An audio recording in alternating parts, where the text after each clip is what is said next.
What's going on, guys? Good morning. Welcome back to Everyday Struggle. Nadeska, Wayno, and Akademiks here. It's the second day of school. I feel like things are a little bit smoother today. We were struggling a bit yesterday. Yeah. Or am I speaking? We? Okay, not 10 Akademiks, but everyone. Now he awake all the time, right? It's playoff time. What you mean? Come on, man. Time. You know the Blazers lost last night. I know they did, but that game when we still celebrated the victory over that.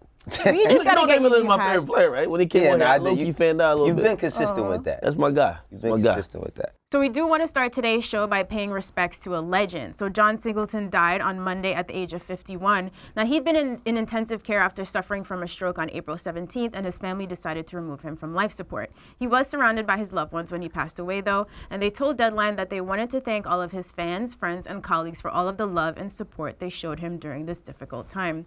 Now, of course, Singleton was a renowned director, screenwriter, and producer. He directed classic films like Boyz in the Hood and Poetic Justice, and he had production credits on some films like Hustle and Flow as well. He was only 24 years old when he made his directorial debut, the youngest person ever nominated for Best Director.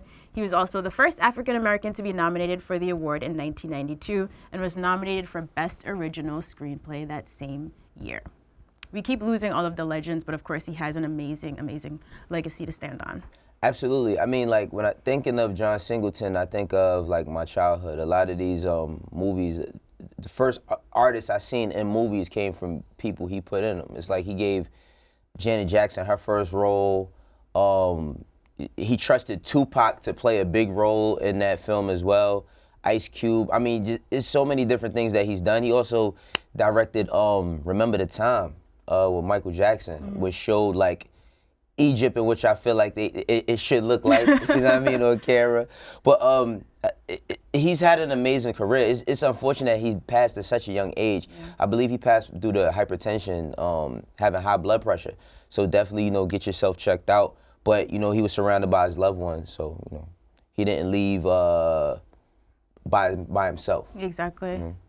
Yeah, I really know him through the movies. And I mean, I think a lot of movies that he worked on really defined the 90s because, again, I was like a baby at that time. And also I lived in a different country, but understanding like how culturally like we progressed since then and like how it was then, shit, most of those movies I look and be like, okay, I understand why these particular places have evolved to this, you get me? And honestly, his movies were the thing that gave me that narrative. And I mean, not only the 90s, I mean the 2000s, because we talking about Hustle and Flow, like that was one of the things that bridged culture and music, and it did in a great way. So, you know, hats off, salute to him. Yeah. I was really impressed by his age of when he gets into, when he first made the director. That's crazy. Yeah. Like, I always say, like, I always look at the people who get into their passion and start doing big things at a young age because it shows that inspiration probably didn't start then, probably started way before. So he definitely had a vision, and, you know, it's very sad and unfortunate that he passed away, so rest in peace to him. Right. And condolences to all his family and friends. I mean, like, making, like, Tyrese and Taraji, like, leads in a film when they're very, very young and trusting them and it becoming a classic is just, that's insane. I think that he had a lot of foresight. He had a lot of vision, you know what I mean? But he will be remembered by his work. So absolutely, those are like coming of age films for a lot of people. So of course, people like Snoop Dogg, Nas, Ludacris, and a lot more have been paying their respects. And I think we're going to continue to see a lot of great tributes this week as well. Now, yesterday we did mention that Schoolboy Q released his Crash Talk album. We wanted to spend a little bit more time with it before we did our review. And I remember Q also delayed the release. The album was originally scheduled to drop back in November 28, but because of Mac Miller's death, he did delay it. And in the liner notes of the album, he does send some special messages to both Nipsey and Mac Miller. So 14 songs, a lot of great features on this. You know, Travis Scott was on the single. We have Kid Cudi, Lil Baby, 21 Savage, Ty Dolla $ign, and much more. Gentlemen, are we ready for some real thoughts now? Yes, okay. yes. So, what I really like about Schoolboy Q is that when I think about him as a rapper, beyond just him as an overall artist, but as a rapper, he might not say the most like, I'm not trying to say it in a way to diss him, clever as far as like wordplay, but he says some of the realest shit you could possibly say. So like listening to this album and then going back over his other albums, he doesn't always drop like this album. Shit, when was his last album? 2016. Yeah. 2016 took 3 years, but just as consistent as every other album he's put out. I really like Lies. That's the song for the summer. That's the joint with Ty Dolla $ign and YG. And then one of my favorites is Black Folk, and then also Floating with 21. And then Crash too, like just the other record Crash. Like I think that he always he has a subtle way of putting his life into his music. Like he says something that he has to go to the golf course to clear his mind sometimes. It's like thinking a dude like Schoolboy playing golf. But did you see the GQ? He was in GQ playing golf. Oh really? Yeah, but I didn't know I didn't know he actually goes and plays golf. You know what I'm saying? But it just shows so many different sides of him, and his consistency is what shows out the most. In terms of TDE, we waiting for I ain't gonna front. I'm waiting for Kendrick. It's been 2 years. Like he got to do something. But their consistency is insane. They can take off. He can take off 3 years and come back and still have a big impact. So I really enjoyed this album. I ain't gonna lie. I really enjoyed this album. Yeah, it was a solid project. I wouldn't say it was better than Oxymoron or what was the one before that? Blank Face. Yeah. I wouldn't say it was.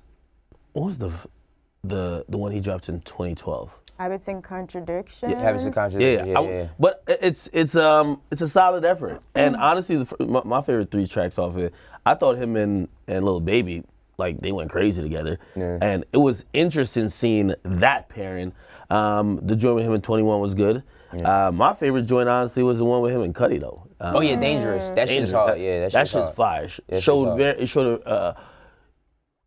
Cudi's already in some other creative space, but to see Q get there with him, that was dope. Yeah. So overall, I thought it was a really solid project. You know, again, pretty much listened to it. The only track I still don't like is the one with Travis. You know what I mean? Right. So the thing is like not comparing each album, but because this is only 2 days, 3 days I've been listening to this, right? So I wouldn't say it's better than Blank Face or a lot of his previous efforts, but like it's consistent as far as like production. He never takes a dip, you know what I mean? Like he never does something that's like, even with him doing something with Lil Baby, it's not something that it's like, oh nah, he should have never did that, right? Like I think that he's just very consistent in how he does music. Yeah, I agree. It's what we would expect from him. You get me? So, I mean, it's nothing like out of the ordinary. Yeah. However, though, I try to compare, and that's the thing when you at least when I'm judging albums, like you try to compare the current to the previous, and like at least off of like a full day of listen. Like again, I didn't really listen to it too much like before, but yesterday I spent a whole bunch of time like just running back, and I was like, yo, some of these joints actually go. Even again, that Num Num Juice shit. I don't know, these studio speakers gotta be whack, because when I first heard it here, I'm telling you, to be honest, it was garbage. All right. You playing the whip, that shit is a bang. We were trying to tell you. But you know what I'm so happy about? That act didn't say phenomenal. And he didn't come with that today. It's a solid project. Now, in all fairness, we are still reviewing this album just a few days after it drops. We have to give it more time. And like, Q is really hilarious and really smart. So I saw one of his fans tweeting him like, Crash Talk is already a classic. And he retweeted them like, all right, I appreciate the love, but relax. It's been less than a week. So he's very realistic. All right, okay. I thought he was going to be like, oh, word? I knew it was. So, no, yeah, okay. Yeah. And I wouldn't have a problem if he thinks that, but like for fans, like, and even like us as reviewers and critics, like, you have to hold off on giving certain accolades too quick. Yeah. You get me? You can say if you're feeling it, you could kind of judge the body of work, and you could probably sit with it and maybe your opinion changes or not. But when you say something classic like 72 hours after it's out, it's like, damn. Well, I also have a problem with like artists self-proclaiming they shit classic before it even come out. Like you gotta be in love with your shit. I mean, it's definitely cool to be in love with it, but I think you gotta give it time. Like, you know, like even like with Nipsey's album, it took me to maybe, and this is before, I said it before he passed. Like I say around like January, February, I was listening to it, and I was like, yo, I feel like this album is a classic to me. And I had said that to one of my homies, and he was like, nah, it definitely is. But that's me listening to the album for a year and how I feel about it. In 2 days, 3 days, you can't, like, you don't even know the words. It's like, just not even fair to an artist. Like, if you spend a year putting together a project, how can you review it like in depth in 3 days? It doesn't make any sense. So we definitely should have like a segment, or not an official segment, but we should like come back like 3 months later and talk about how the album's like aged us. That would be cool. Absolutely. There ain't no classic that got dropped this year, man. Let's relax. Okay, not yet. It ain't that many albums that dropped. As soon as Drake drops, so he's gonna call it a classic. What you know? What release date you got? Akademiks. What release date you got? Huh?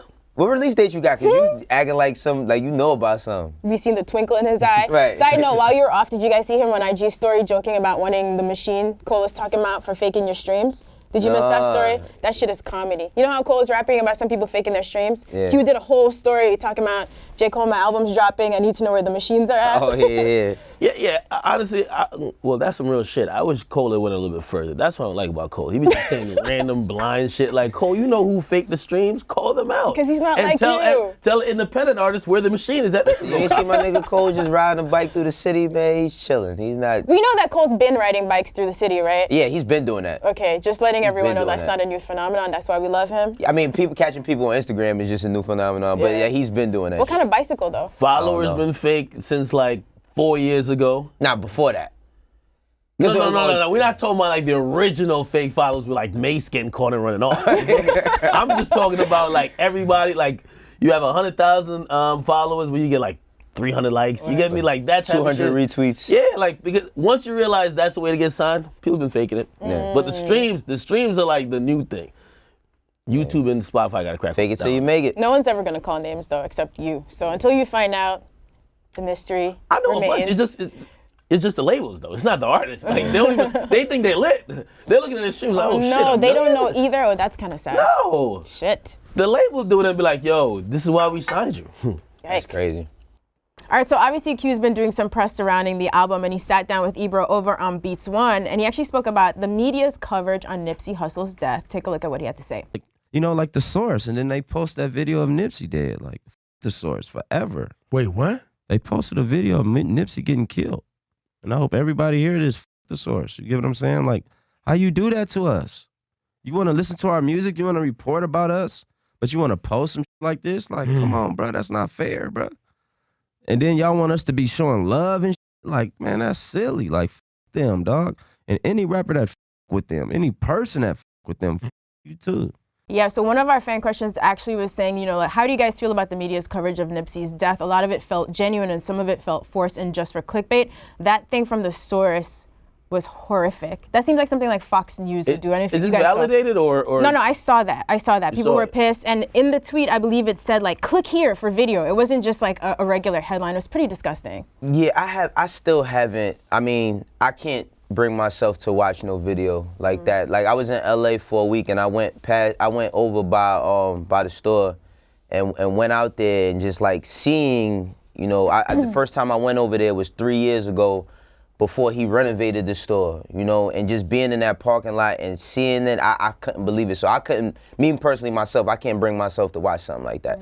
But I totally agree with what Q said in that regard, because we in a space now where like death is a click away, and people they want to see shit, they want to share it, they want to talk about it, and unfortunately people want to see death. Like I don't want to see that shit. You know what I mean? Like you could look on the news, you could look on CNN and see death for a day. I don't want to be thinking about hip hop and one of our hip hop somebody that's a pillar in hip hop or could have been a pillar in hip hop passing away and then watching they death over and over. Especially not on The Source, like a legendary outlet like that. Yeah, that's you know? crazy. We expect that from outsiders. Yeah, well, this is state of hip hop media now, where I think, you know, traditional publications like The Source, like XXL, they're competing a lot of times with online blogs. So when you're competing with online blogs who get it like this, how the heck do you get somebody to go see? And unfortunately, this is how it's reduced to, right?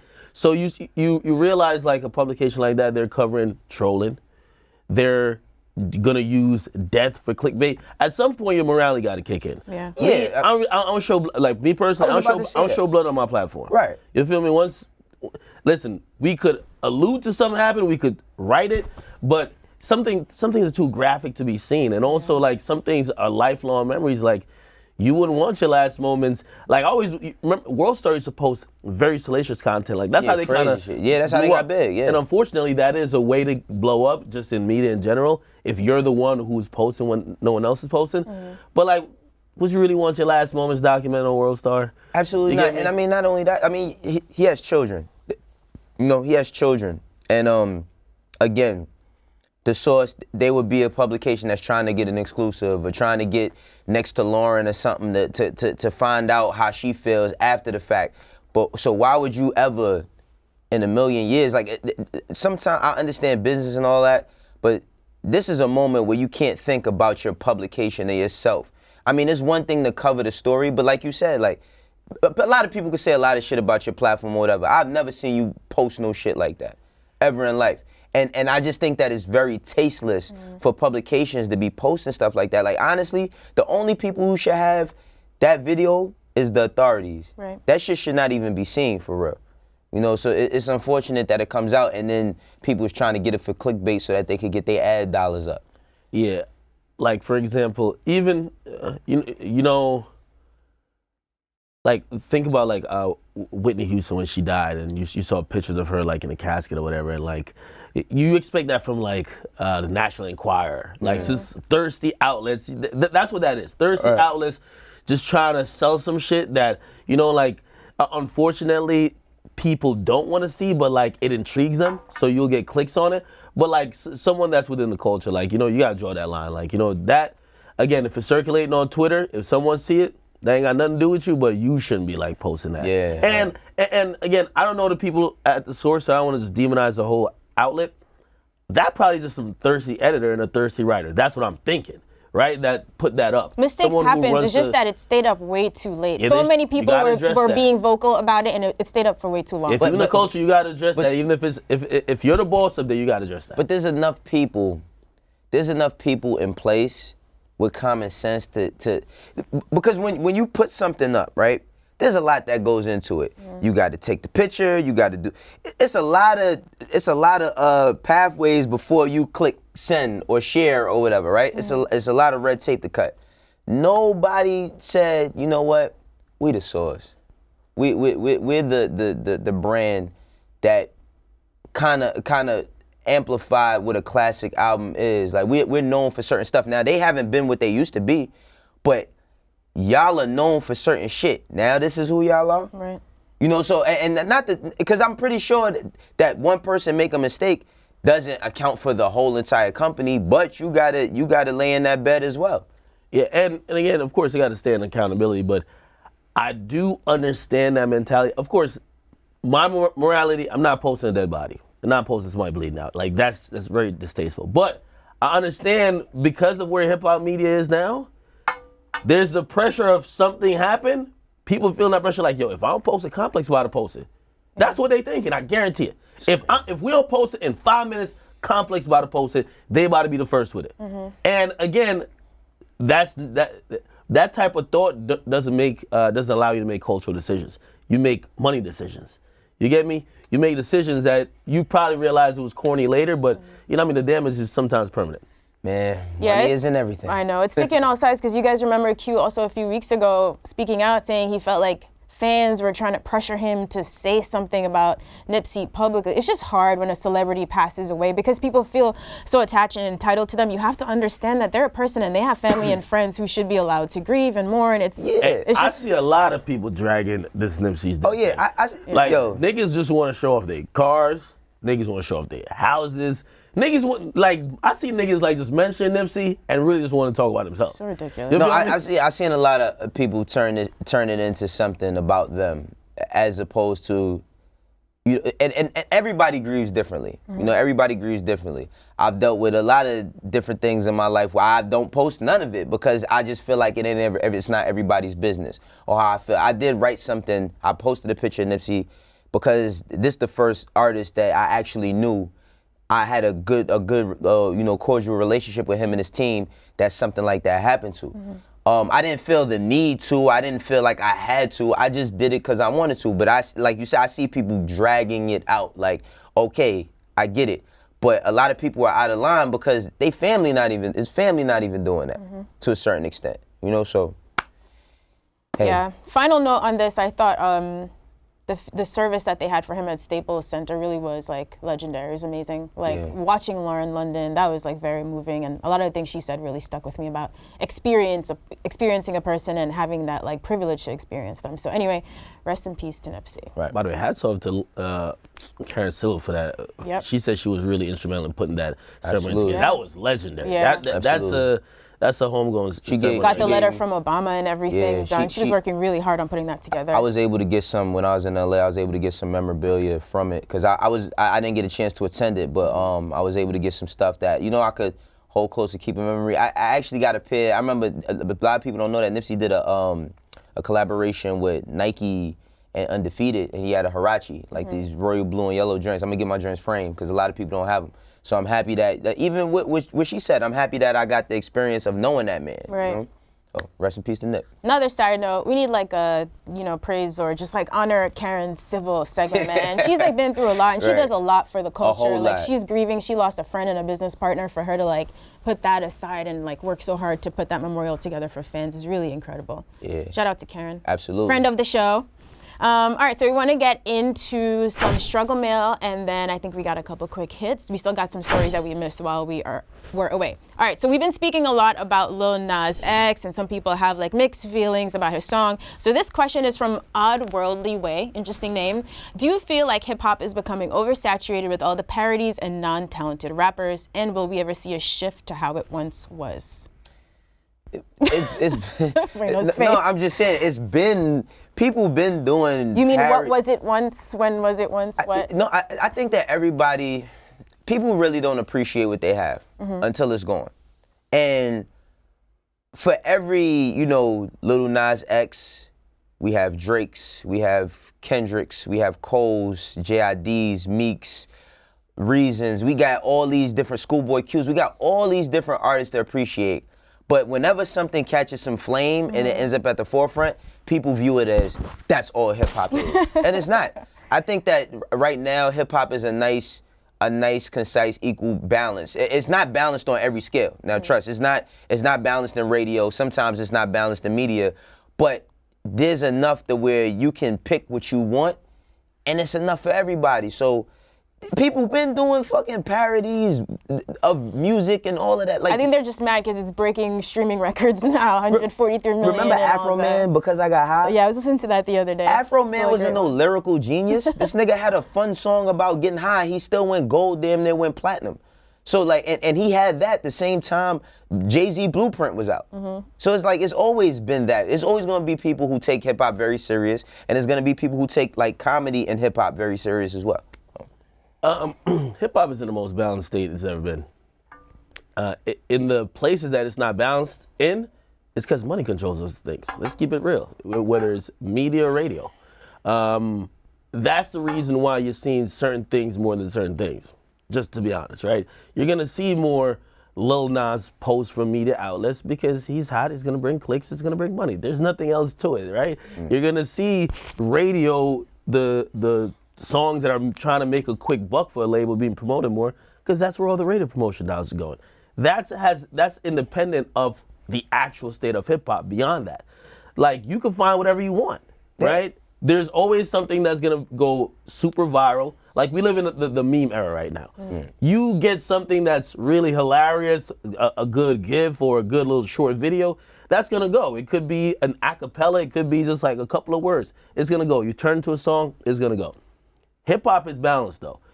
A lot of times, and like credit to even Spotify, they're doing a better job of like showing people different aspects of music. Like, hey, if you're into lyricism, maybe you feel lyrical rappers ain't really put out there like that. Come check out these playlists. You could be introduced to some new rappers, right? And I think fans, if the fans who think it's not balanced, they're not doing enough work. And it don't take much. They got playlists there for you. You could just click a couple clicks, you could find some new rappers in the lane that you feel isn't getting represented the most. But you can never expect radio and media to really be completely balanced because that is completely money driven. And that's facts. Thanks, y'all. So comprehensive. All right, our next question is from Forwards and Upwards. Now that Jay is patching up his relationships with his former rivals, do we think we'll get a Kanye and Jay reunion soon, or will it take some time? And I'm going to add, or does anyone want a Kanye and Jay reunion at the moment? No, I mean, y'all sit here and lie and act like we don't want Jay and Kanye back together. Right now? Well, I mean, right now, eventually we like that. But to say patching up shit with his rival. It's a difference between like. That's family. Yeah, it's a difference between. Yeah, the way how Cam was looking at Jay on 106 and Party, like I don't know if Kanye is feeling that energy by him. Nah, like the thing, Cam posted a picture. It's so funny. Cam posted a picture of him and Jay, like. Wait, I'm talking like this shit's like in the early 90s, and I was laughing. One of my homies like, yo, he been waiting to post that shit for a long time. You know what I'm saying? But I don't think that like because that happened that Jay has to say, you know what, I'm patching up things with everybody, y'all. Come on, call me. Let's figure it out. Nah, like I think that when go to Kanye's church and get baptized. Here he go. I think that when it's time, it's time. You know what I mean? Like when it's time, especially when it's people that you was close with. If there's somebody that you was close with and y'all fall out. If it's meant to be, then it'll be. But everybody don't have to be cool forever. Yeah, and they're probably talking behind this. I don't love beef. They're 100% gonna get back together and be cool again. The only thing is that, to be honest, like you have like time heals all. Yeah. Right now, the place that Jay's in and the place that Kanye's in, it doesn't make sense, even from the outside looking in, for them to really mend and like put aside their differences. And also, when you see someone, it seems, standing for some stuff that you're just completely against, right? You don't want to like even talk to that person, right? Yeah. But over time, I think this will all be fixed, and it'll be another moment. I think that would be a great moment that Jay will bring to us, but it'll be natural. And we're talking about just making up. So to clarify, I didn't mean that they should be at odds, because like we said, they're family, little brother, whatever, they fight, they make up. And I believe like Jay has even said like, stop to the media, stop trying to pit my brother against me. Yeah. But I know a lot of people keep asking for Watch the Throne too. I'm with you, like they do not seem like they're remotely on the same wavelength right now to like collaborate on a project like that. I'm cool on Watch the Throne too. Yeah, that's what I meant. I'm just good on that. Yeah, I'm cool on that because I feel like Watch the Throne was a moment. If there's no Watch the Throne, you're not getting a lot of these collab albums that you get today. So I think that it's set in time. It's set in time to define somewhat of an era of these collaboration albums. And I think it's cool with where it's at. I don't think you try to do that again. I don't think there's a sequel to that. Some movies are only meant to be one-offs, you know what I mean? Because they're supposed to inspire and provoke thought. So I think that Watch the Throne just stays there. We don't need a part two. Yeah, I'm straight with that. Like, honestly, I would rather see a Kanye and Drake album if it's going to be a collab situation. No, seriously. Like, I feel like him and... That's not... What are you saying? Nah, but if anyone's gonna mend their problems, you and think give there's us a any project. chance that he's gonna? Drake seemed like Drake is playing ping pong with Meek and begging for Meek to get in Canada. Meek exposed them as a whole. Let's keep it 100. But there was a kid involved here. Nigga, you heard all the shit that Meek said? Of course I heard That's what I'm everything he saying. said. Oh man. They're BFFs. Like, they love each other. I'm saying man, there he was was a just kid spinning involved in this one. Calabasas It's looking for different. Meek. Yeah. Well, Drake was upstairs blasting back to back while Meek was downstairs. was Like, pretty come petty, on. yeah. Like, they cool now. I never thought them two would be as cool as I see them now. After that, I'm like, Drake and Kanye will get back together, or get back together being friends, clearly. But it all takes time, yo. Like, people really underestimate time. There's some people that you just can't stand, but you know, as the universe puts it, and you guys are gonna be around the same type of places, and you know, your energies might level out. Energies, I'm gonna sound like it. And then y'all might be cool. I'm telling y'all, but them two, and also they had records that supposedly they did that never came out. Yeah. So it doesn't sound that You think Drake wrote all of them? He gotta lift yourself. He gotta record with Lift Yourself.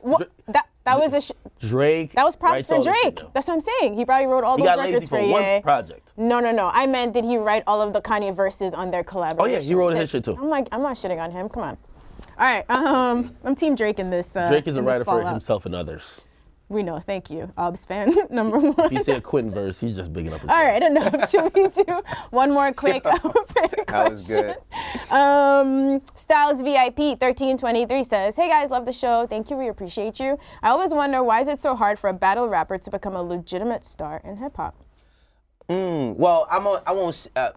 It is a uphill battle, because the thing about battle rap today is like its own thing.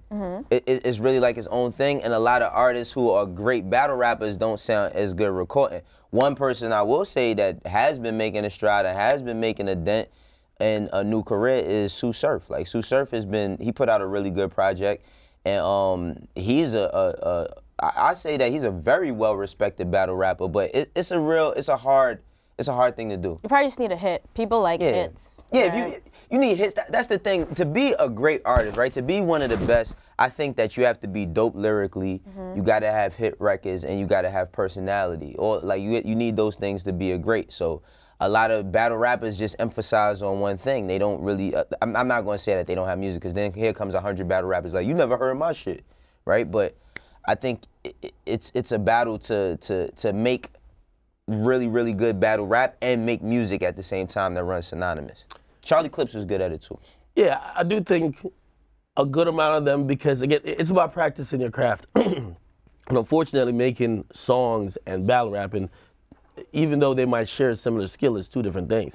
And you don't see too many battle rappers who make phenomenal songs. And when I mean songs, melodical, like whatever constitutes a song, not just Phenomenal, right? Just made up that word. Philosophical. I was like, wait, right? Okay. But like, and also like when I look at a lot of these battle rappers who are active, they feel like they're either full-time battle rappers or part-time battle rappers and part-time rappers. I never see, like, for example, a lot of times with and again, I might be wrong, so don't kill me if I'm wrong, and just correct me, but a lot of times when there's a big battle event coming up, that's when I hear a lot about these battle rappers, right? You don't see them also pushing music. It's like we're only focused on a battle. Right. So it's in their off season to when they're focused on a battle, you actually see them pushing music. When I think, to be honest, you got to consider yourself as one brand. Shit, if I'm them, I'm dropping an album the day of my battle. Right. You feel me? Like, you got to use that promotion. Otherwise, you see like, okay, after the battle's done, all right, cool, I'm gonna show you I can make songs now. Yeah, you get me? Yeah. Like, or look at with Cassidy, no, seriously, he just had a battle this past weekend. Cassidy, I mean, he was known for battling somebody first. told me Cassidy got 3-0'd, but I'm not believing. I heard that too. I haven't seen it, but Salute to Goods. yeah, Goods is no joke. But the thing about Cassidy is he was known for battling before. You could get a deal if two people put you in a room and you battle one person and beat them. Like, you could get a deal based on that. It's not like it used to be. So now Cassidy, he battled, he went through that. He had deals, he had all his records. Now it seems like he's a full-time battler. You don't really hear any more music from him like you used to. It has to run in parallel, but I wish with battle rap, they would take that shit on the road like damn near like the circus, for real. That would be dope. They need to take it on, like, it needs to be like WWE, you know what I mean? Where every night y'all got something new to do in a different town. I think sometimes because we have, and they kind of use the pattern of like a boxer, where they take space and then they build up a nice big promotion, but they need to take that shit on the road like the WWE, or like... Just like how comedians film a special. I think that's how it should be. Yeah, but like one big special. And it's hard to like recreate it every time, I guess. Yeah. But like, comedians do it all the time. Yeah. Kevin Hart puts his special in theaters, and then he tours with the whole special before you get to see it. Like, well, everyone gets to see it. I mean, it's battle rap is not that organized. That's the only thing. It's like organizing the venue, I mean. Yeah, no, well, I do believe that it's gonna get there, because, you know, like, seeing where it came from, like, I remember seeing, I could be tripping, but I remember, who did I see? I remember watching Murder Mook and Serious Jones. It was just going back and forth in a room with a bunch of people. Yeah. Now to see them on stage, and, you know, like at the big URL events, you'll see Diddy show out, you see Busta Rhymes, you see a lot of people from the culture actually show up, which shows that people care about it. It's just about how do you market that brand and bring it to a bigger level. I think it's gonna get there. It might take a bigger entity to get behind it and like throw a lot of money behind it, and hopefully that doesn't cheapen the product, because battle rap as opposed to rap has a lot of fringe fans. I don't know, nobody be like, yo, I casually watch battle rap. You mention battle rap around someone, they'll argue all day. But the thing about battle rap too is like, I ain't gonna front, like, I love battle rap, but if you watch one, like if you just get on YouTube and watch one, you end up in a world, like you'll look up in 2 hours going past and you've been watching battles all day. Yeah, and you look at the comments, they about to kill each other in there. So, and while I say that, salute to Smack, and of course, like the KO King of the Dot League. Yeah, like they're doing a good job of trying to keep it alive and, you know, keep it moving. But I think it's important that hip hop artists also kind of support and leverage off of that as well. You know? Right. All right, guys. Thank you for the fan questions. If you want to keep sending that, make sure you hit us on Twitter at EverydayShrug with 2 Gs. And now, There's no way Akademiks was gonna let us like end the week without doing this story, of course. All right, so Gunna went viral over Easter weekend after posting a photo of himself wearing a full Chanel outfit, diamond chain, but of course the Chanel bag is what really caught people's attention. Now, of course, the internet is the internet. They roasted him till the end of time, but he didn't care. He posted a little video with the caption, "Shut up." So apparently the bag is from Pharrell's collab line with Chanel, and of course, Young Thug was seen rocking the bag in yellow and red shortly afterwards. That's a Thugger pocketbook. You can't even say nothing to Thug. I was a little surprised that Gunna had it on. But, you know what I mean? What do you think about the bag? Because I think, at first I thought it was a laptop bag, but then I saw... A laptop bag. I think it would go really well with Wayno's outfit today. A nice little purse, right? Yeah, the A nice little gender-neutral purse. Gender neutral, yep. You feel me? We're progressive here. All right, so how do I feel about the bag? Yeah. Is it a purse? Let's get there first. It's a purse. It's a pocketbook to me. Like it's literally a pocketbook to me. Now, shit is different, yo. I myself would never in a million years wear one of them shits, right? I don't know the style or aesthetic that they're trying to set by wearing these. Pharrell listen to Wayno. No, it's this real shit. style Pharrell been doing shit like that for years. Like if you ever read like his book, I think it's In My Mind. It's not specifically In My Mind, but I got Pharrell's book. He's been doing collabs with Moncler, Chanel, all these different people where he's been making bags, jewelry, all types of shit. I've never seen a time where rappers like it's really like the episode of Boondocks, man, where the rappers Riley. with Riley when they was wearing bags and wearing all types of shit. It doesn't make me dislike Gunna's music, but the nigga like to wear bags. Listen, I would say that the purse is great. My only thing is, have you guys ever seen those YouTube videos where like the blogger girls do like, "What's in my purse?" Like, I just think that I wanna know what the fuck is in there. I want It's probably Gunna just and money Young in it. Thug to do a "What's in my purse." I'm about to start this series for It's only rappers. money in it. Do you have lotion in there? I just want to know. Chapstick? Well, apparently they say they got so much money. They Nah, gotta nah, bring nah. it in the purse. The whole purse is full of or- money. I'm not They accepting don't that. call it a purse anymore. They call it a merce. You get me? Oh That's yeah, what it they is a say. merce. You're right. But I've been seeing a lot of New York rappers take on to this fashion trend. You are a New York representative right now. I'm a New York representative, and you talk Wait, Casanova had the bag on. A$AP Rocky had some shit. What do you call it again? He called it Rocky always been wearing some. He always been on the next level. babushka. But that was the whole look, though. I feel like he had the scarf and everything on. Yeah. Now, I believe when Cass put it on, Cass was trolling. I know Cass. I believe Was Cass. his a Chanel bag too? I didn't peep. Yeah, he had on the same Chanel same bag. one? Yeah, But I nice think it was one of pocketbook Gunna's. Like Cass, me knowing Cass was trolling. I don't think he would. You just think he wear that borrowed on. it? He didn't go buy a Chanel bag. No, to troll. I think Cass was in the stool with them. Is like, man, I'm gonna put this shit on because ain't Word. nobody gonna say nothing to me. I know him. Like, I think he was trolling. All I'm saying, we gotta What? keep the same energy. Because I remember Lil Uzi Vert had a purse. But his was That's like a purse too, though. Okay, but when he had a purse, the jokes was flying. When we're seeing Casanova and other people have purses, we gotta let the same jokes fly. Not because Cass was in the studio looking like he was about to bite the mic off. I mean, we not getting some jokes in. Pause. But go ahead. Yeah, this guy. I'm done, man. I'm done. I'm just saying. Wayno, you got to answer for your New Yorkers rocking purses. I like how you gotta like Whatever, be man. responsible for all of I gotta these be things. You responsible. gotta be Everybody in New York. responsible, man. Nah, man. I mean, like, I honestly, I don't know. Like, I don't know Gunna's mind when it comes to. So you to ain't hit getting- Casanova and be like, yo, bro, like, yo, what's up with the purse, bro? No, because I know him. I know he's trolling. I know him. He's fucking Nah, trolling. look like he was gripping the purse, bro. Stop Rappers, it, yo. hit me up. Let's do this yo, series. You might have a gun in the purse, okay. Listen. See, here he go. I don't know nothing about no guns or nothing. Come on, man. Relax. Nothing about no All gun. right, I'm Guys, I refuse to accept that whole bag. I just say, as a woman, that's like a good sized purse. It's All right, not you're a just woman. money in there. So if you saw someone with that, you would assume that's a purse. Yeah, it's a purse, but I It's don't a care. purse. They could do what they want. We're progressive Listen, I'm here. not. Niggas could do what they want in their own time. I personally don't wear purses. I buy a purse for a woman. I'm not buying no purse for myself. That's that. You know, have some foundation, some concealer in there. I want to know what's in that bag, yo. I want to know if they have lotion. Some Do purse. you ashy? Do you have chapstick, the organic Listen, kind? Well, listen, knowing the rapper explanation, because didn't Meek say like, is it Meek or somebody says 80K in the, apparently Mike and Mary jeans, the only jeans that could hold Oh my $80,000 God, rapper in the problems. pockets. Like, I don't know, like sometimes rappers just tell you some shit just to flex. Question. Walking around with Do 80K. rappers use like credit cards? Like, are they into Amex? Because you get all the points. When you just spend cash all the time, you don't get any of They like do, but the rewards for it. But cash, like, Do you know what look it is? You can't make an Instagram video with a car. Yeah, you can't make a because all the money is on their cars. Hold on, But I'm not gonna lie to you. What? Even How you get your credit up though? Niggas don't flex with the black cars no more. Yeah. Future What? was on. Future was on. This was my man JLP from Sneaker Shopping. Yeah. And he was in some high fashion store and he spent like 20 grand, some wild amount of money. And to be honest, he took out his card and I was like, Okay, what is Future, that? yeah, he's trying to get those I was free like, what is flights. that, Future? Like, First where's class. the bands? Where's the stacks? But yeah, a lot of rappers, they use cards. They're just not gonna show it on Instagram. You can't make an Instagram video with like a card. Yeah, you can't. Like, let me put It my just pen looks- in. Like, it you looks look more corny appealing. putting in your pen. You know what I mean?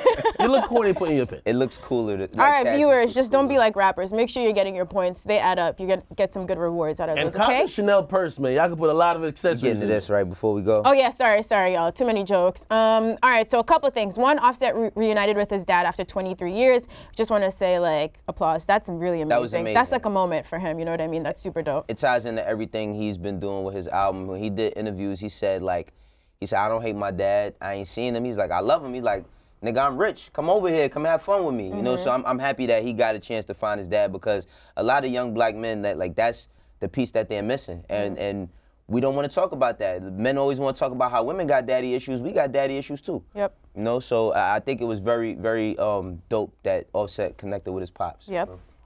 I have to salute Offset's growth. I mean, I'm still trying to figure out like really what sparked it. Because if you really watch the Migos as I have like over the years, like they were really living and loving that, as they call it, young rich nigga lifestyle. You get me? But it felt like something had to happen, and it happens to a lot of men. Love. Whether it's you having a new child, it could be you finding a Marriage. particular woman. But it's a moment where you say, you know what? It's time to mature. I mean, And it happened for him, it seems now. I think for Offset, it was just like, he named his album Father of Four, right? I don't think that's something that was contrived or let me just do this because it sounds cool. Like on his album, he's rapping about having kids and not really knowing the mother, you know what I mean? But loving his children.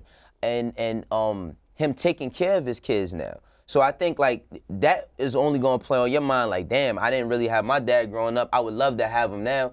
He's mature. I think he's very, of course, you see how these niggas dress? Of course he's secure with himself. You know what I'm saying? So I think that he just wanted to add that piece to his puzzle. You know, that was a missing piece, him not being around or seeing his pops. And he went through so much shit going to prison. Like he said, having all these kids, he didn't have his dad there to teach him a lot of shit that he probably could have avoided these mistakes. So it's very, very mature of him to do that and to show it, because that's a private thing. Yeah. I Mature think indeed. it's Cardi B threatening to leave him. Like I think he made him realize like What? life ain't about, for real. Like that's when I see the change starting to happen. Album got delayed. It felt like the theme of the album changed. He was really acknowledging his blessings in life, whether it was being with her, and also acknowledging his responsibilities, which, you know, maybe he was lacking before, but he was saying that I'm stepping up to the plate. Yo, we can't wait to see a woman change X's life. The Akademiks rebrand is gonna be crazy, ladies and gentlemen, but we got some time in the meantime. All right, man, so Offset was also out, I think he was shopping at like Target. Apparently everyone shops at Target, you guys. When like a fan, I'm not gonna say a fan, a teen attempted to take a selfie video with him and things quickly went left. Let's take a look. What up, Offset?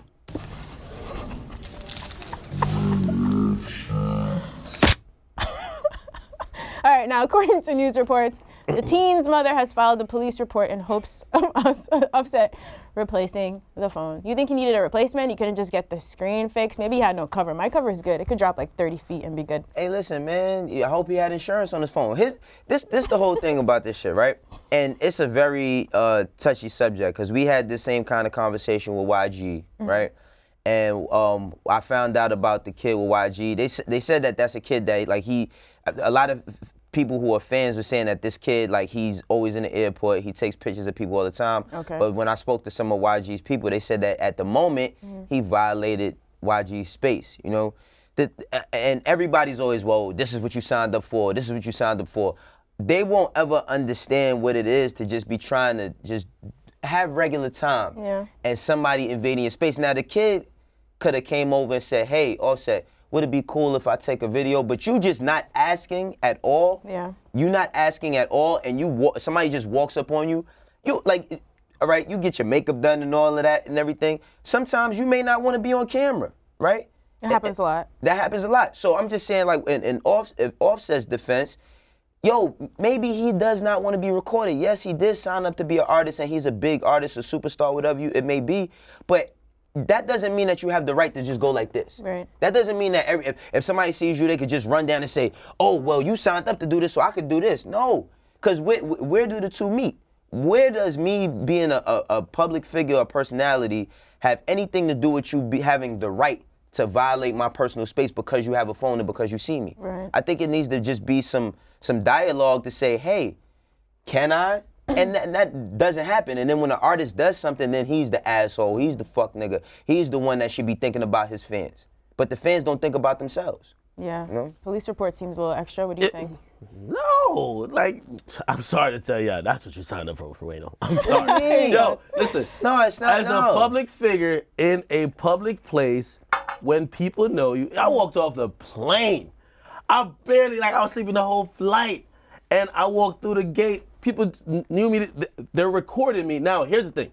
If they're pulling up on you like, yo, get in my video, that's different. Mm-hmm. Okay. Now, again, I don't know the context behind the video or what happened We just before based it off of what we seen. And a lot of times when you see this, Offset, like, if I'm only gonna judge off the video, Offset looks like an asshole. Because I know he gets that a lot, but you gotta expect that people see you, oh shit, yeah, that's Offset. I get it.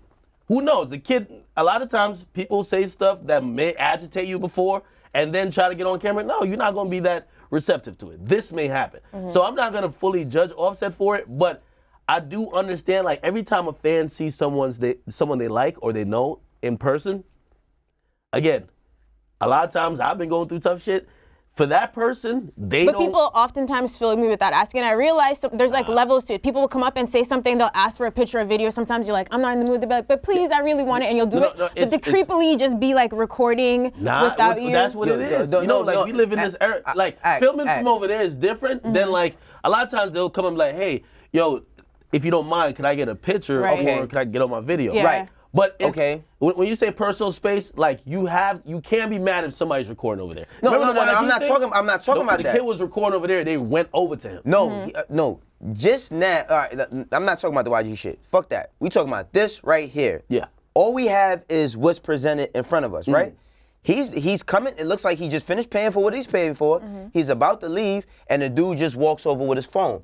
Now, okay, at that moment, you're not thinking about how old somebody is or how. Or where they from or none of that. You violating. And what I mean by that is, me growing up in Harlem, I seen celebrities all the time. I used to see DMX every single fucking day. We didn't have phones to go fucking take pictures all the time. Yeah. If we wanted a picture, you have to say, excuse me, you ask the security guard, or you say, excuse me, is it okay if I go get a camera, go buy a little fucking disposable camera from the store, take a picture? Sometimes it's cool, sometimes they don't want to take a picture. So just because, now, paparazzi is one thing. Paparazzi is one thing. Everybody paparazzi now, though. This is what I'm saying. And knowing now with paparazzi, they have their spaces and their parameters of where they want to be and where they want to catch a shot, right or wrong. Paparazzi is invasive. They were jumping on Kanye's fence. No, they are invasive. I'm just saying that they have spaces where they like, all right, we're going to film from here, right here. Even if it's something where the police is involved, they be like, all right, this is where y'all have to shoot. So just because you have a camera, that means that you, at any moment, you could just walk up and just do this. Yo, come on, yo, like, what's good? Like, well, I think really, at least for me, the argument stems to, was he in Offset's personal space? Or if Offset over there and he reverses the camera and says, yo, that's Offset, and you come over and knock his phone out, I feel that's a little bit excessive. Now, you don't got to be playing into whatever he's saying. Yeah. You just keep walking. But as public figures, when you're in public spaces, like, you rich enough, Offset, you don't need to be in Target. Like, I know. You mean you don't need to be in Target? You can't go to Target? What comes along with fame is that... I feel you. You can send somebody to go to Target, but what I'm saying is that people filming you can't be that mad at it. If they push it, yo, Wayno! Yeah, what's up? I know we don't... Like, yo, get off me, I know nigga. we don't have a ton of time, but, like, it's times where one time I was walking, this is why I noticed, like, a lot of things changed for me. I picked up my kids from school, and usually we get in the car and I just decided to walk. Me in Harlem, I decided to walk. So I'm walking, and a dude sees me. He's like, yo, Wayno, what's good? I'm like, what's going on, man? How you doing? I got my daughter in my hand, my son walking right here. He like, yo, I got this artist and da. I'm like, brother, you don't see me with my children. Like, people don't care. They don't give a fuck. Like, a person to see you with your kids and don't even care about your space. Like, literally be sitting there with my daughter talking with her, and a dude to be come over and start talking all this shit, and I'd be like, damn, my nigga, just think for 1 second. I know that this is a moment for us to meet. Right. And the other day that happened to me, and when I was leaving, this kid was telling me he do music. I said, listen, today is not a good day. Under different circumstances, if you ever see me again, let's have a conversation. But right now, I'm with my children. Yo, you should come take the subway with me. Oh, I'm not doing that. Sometimes people sit next to me on the train and they'll be like, I saw what you guys talked about in the show today, and I didn't agree with that. I'm like, I don't want to debate I seen a fucking rat. You know when you get your change from the Metro card machine? I seen a rat in that shit. Oh, yeah, word. Yeah, I'm not riding. Holy tangent. Okay, wait. I mean, listen, one time I took my mom out, she wanted to go to the movies, I took my mom out, and there was a bunch of people at the theater that knew me. And honestly, like, at first they walked up and I said, hey, listen, I'm with my mom right now. Like, my mom don't care who I am. I'm her son. Right. So my mom was looking good. I bought some stuff. Okay. I'm her photographer. Aww. So people trying to take pictures with me. My mom said, take some pictures of me with my phone. So I'm over here taking pictures. And I said, yo, if y'all could wait over there a little bit, I said, I'm gonna take a picture with y'all, but y'all have to respect my mom's time with me. Right. And you know, salute to those people because they did. It took like 15 minutes because my mom loved a million different angles. But yeah, they waited and then I took a couple pictures with them. That's not that bad. That's not that bad. I think people just hate the no consent. Yo, this that nigga Wayne over here, we on live. What's up? You know what I mean? And that's what happened here. That's why he got so triggered by I was in Foot Locker one time and somebody sent I was just in Foot Locker just looking at some sneakers and some dudes sent the video to somebody I knew talking about, look at Wayno in here lacking. I'm like, what the fuck is going on? Like, that nigga just filming me? Like, that's what I'm saying. Yeah. People just violate. You gotta steal your P's and Q's, man. No, I'm on my P's and Q's, but this one, they was outside the store. Like, they was outside the fucking store. Like, you can't control that, but yeah, yo, there's always gonna be some crazy moments. You just gotta decide how you handle it. In closing, should he just compromise by paying for the phone and calling this a day? Yo, officers pay for the phone. Okay, that's fair enough. It's like 2 bills. You'll be fine. But if I'm Offset, again, sometimes you got to use it as a teachable moment, and you be like, hey, listen, yo, this is not the way to approach it. I'm gonna pay for your phone, but it's not the way to approach it. It'll teach a lot of your fans and who know you if they care about you. Like, you know, maybe we shouldn't approach them like that again. Yeah. But just not saying anything, you're gonna look like the asshole like all these videos make every celebrity look like the asshole. Like Wale came into contact with kind of a person like that. The person was like, Wale walked off a flight, and I don't know if niggas been on flights that's over 4 hours. You just grunted, you ain't moved in, you ain't moved in hours. Just get home. And sometimes you look crazy, your breath stink. I was taking a picture, I'm like, my breath stink like a motherfucker, bro. and then they want to have a whole conversation. You're like, bro, I don't even want to talk.